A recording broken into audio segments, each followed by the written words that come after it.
Forget gurus. Forget anyone claiming to be an online business expert without going through the challenges of entrepreneurship themselves. The Real Money, Real Business podcast is here to prove the best insights in online business comes from your fellow online business builders. We dig into stories of entrepreneurs selling their business on the Empire Flippers marketplace so that you can learn how they made their business profitable, how they overcame obstacles, and what lessons they learned in their online journey. If you want to take your business and your knowledge to the next level, you've come to the right podcast. Let's get started. Hey everyone, welcome to another episode of the Real Money, Real Business podcast. We record these interviews so that potential buyers can learn more about the business and the seller to help them make an informed buying decision. If you would like to learn more about this business, including details like what type of business it is, how much revenue and profit it makes, and all of the assets included with the business, simply visit empireflippers.com/marketplace and search for this business's listing number, which you can find in the video thumbnail and in the description. Or if you're watching this on YouTube, you can click the link in the description to go straight to the listing. So without further ado, let's get into this interview. First up, let's learn a little bit about you. Can you tell us about your background in building and running online businesses? This was my first experience running an online business, but the spirit to do something like this was always there. I remember when I was 12, clicking on ads on those websites that paid you like 100th of a cent for each click, trying to earn money and referring friends so you could earn even more. As time went by, I just kept learning and trying out different things to make a few bucks here and there. In my early 20s, I tried to create my first physical business as a removalist in a foreign country, but that didn't end well. And a few months later, I gave it another shot with a different physical business related to e-bike rental this time. Thankfully, that turned out to be a much better experience, but I only kept this business for a bit less than a year. At that point, I started diving into the financial market, and that's where I learned some of the most valuable lessons on both failure and money management. I even lost money in a Ponzi scam once. As I traveled the world during that time, I started to feel more restless about my financial situation. I really wanted something that could set me free, not only physically, which it was, but also mentally. Something that I could enjoy doing from anywhere while earning enough to support myself without worrying anymore. I didn't want to make a fortune. I just wanted to make my life easier, less stress, less concerns, less work, and all that. Basically, what most people want. At the beginning of 2021, I met my current girlfriend while in Switzerland, and I decided to settle there. But man, coming from sunny countries, those Swiss winters were a bit hard. I remember finding myself stuck at home, feeling frustrated with all this time on my hands and so little to do. And that's where my research for a new business model started. I bought this book named The 4-Hour Workweek. Probably many of you know it, which funny enough, kinda represents my life right now.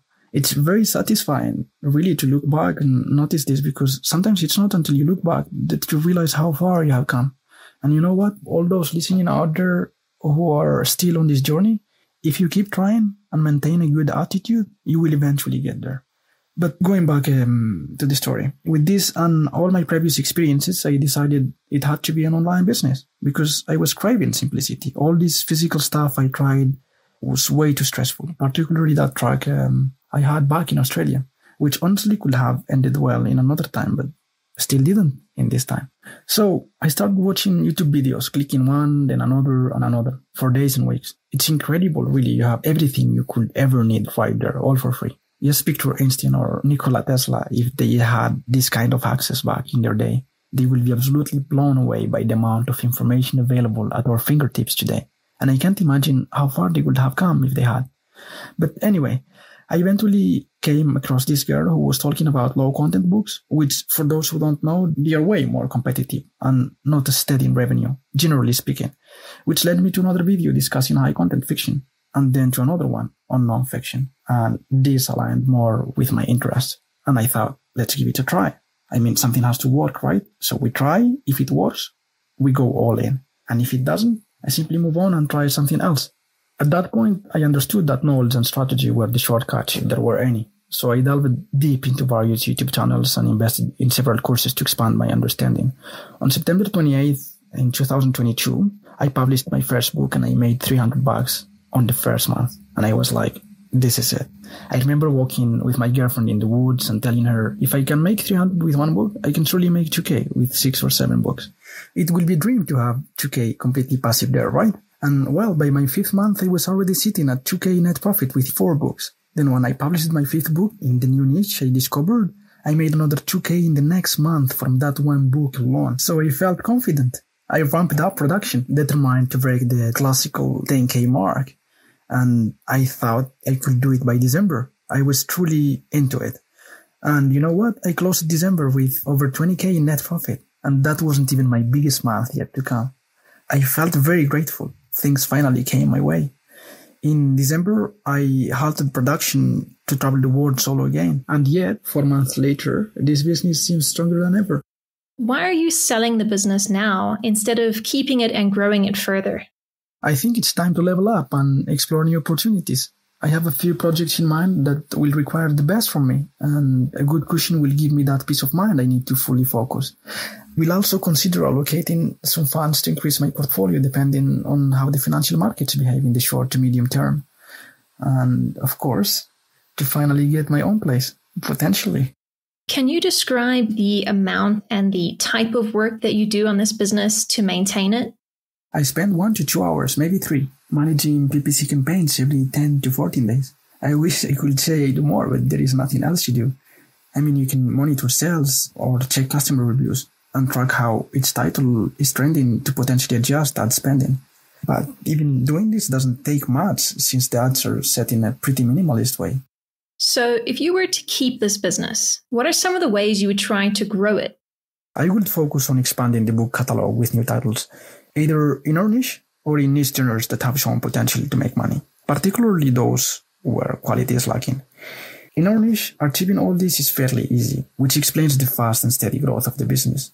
However, it's crucial to maintain strict quality control when outsourcing anything.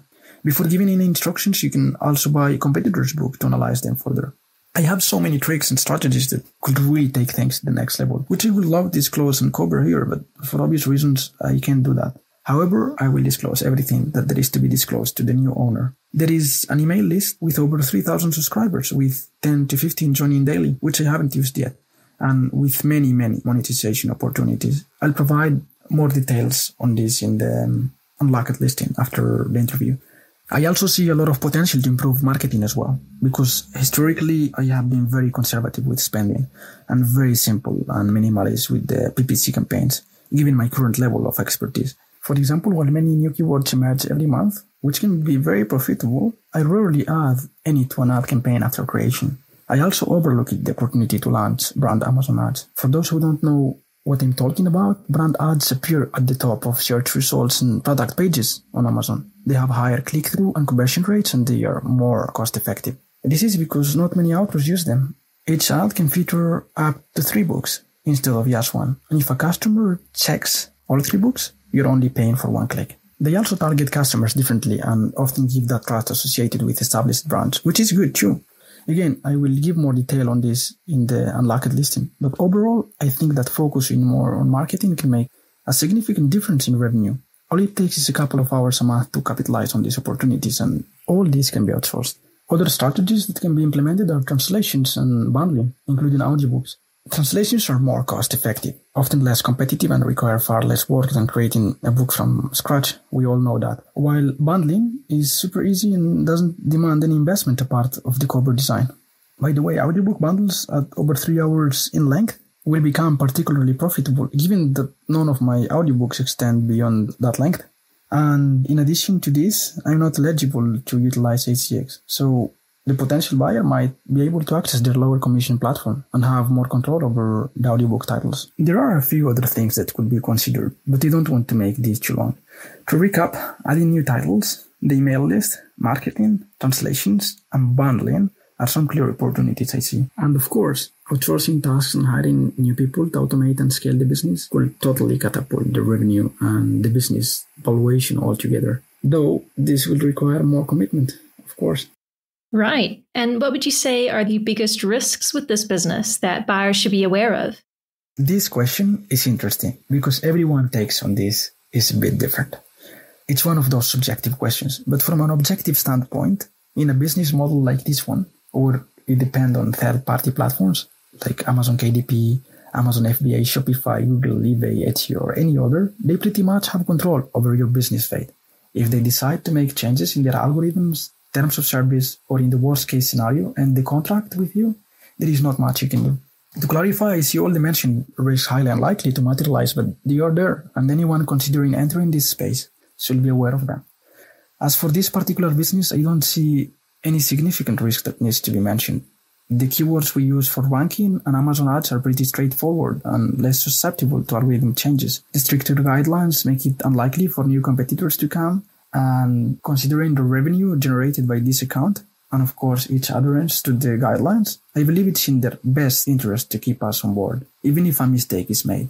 It's hard for me to imagine a suspension or termination without a significant reason. It would likely require genuine ignorance or bad intentions. And if this happens and you have done no wrong, you will probably get your account back, one way or another. So, to conclude, if one is committed to doing things right, I think this business presents a fantastic opportunity in the KDP space. How much support are you willing to offer the buyer who acquires this business? I'm prepared to offer the 30 days of support to ensure a smooth transition for the buyer. I really want the new buyer to succeed, so I will be available for pretty much whatever they need during that time, whether it's through emails, messages, calls, video instructions, or any other means.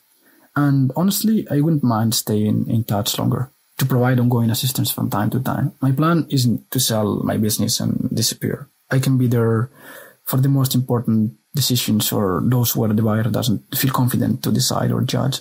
Having said that, I don't think the buyer should have too much trouble taking over the business. Got it. And regarding the sale of the business, would you agree to a non-compete? Yes, for sure. Are you open to negotiating something like an earn-out agreement? I'd rather a clean cash deal since this is the reason I'm selling the business. Only a small percentage could be considered, but I will prioritize clean cash deals. Okay, final question. If you had to put yourself in the shoes of a buyer, why is your business a business worth buying? As an investor myself, what I see is that this established brand isn't experiencing a spike. It's steadily trending upwards after experiencing massive growth. And I believe it's still in its early stages. Just imagine what you can achieve if you commit to it, even without investing much given the high profit margin. It's also worth noting that they haven't published anything in the last 4 months. Yet look at the performance. April, for example, looks stronger than the previous month, and this will reevaluate the business significantly higher in a matter of days, if not by the time this interview is published. And this will likely continue to increase significantly during the next 2 to 3 months, until those first few months of the last 12 are gradually eaten up, because they are too low. I didn't have books. I had only a few. And you can see all this just by looking at the chart. So for this reason, I see this business as discounted. It's not a sell high, buy low, especially considering that I'm in a maintenance period where I'm not doing anything. And yeah, this business has literally set me free and made my life easier. The income is truly steady and passive, most sales are organic, and the way the business operates is clean and simple. And it's ideal for beginners or any investors interested in cash flow models. All you need to run it is to set up your account to receive royalties, pretty much, since the hard work has already been done, and the small ad task I do can be outsourced. I truly believe this is one of those businesses that can be taken to over 50K pretty quickly, or that can remain steady and even trend up if no more books are published.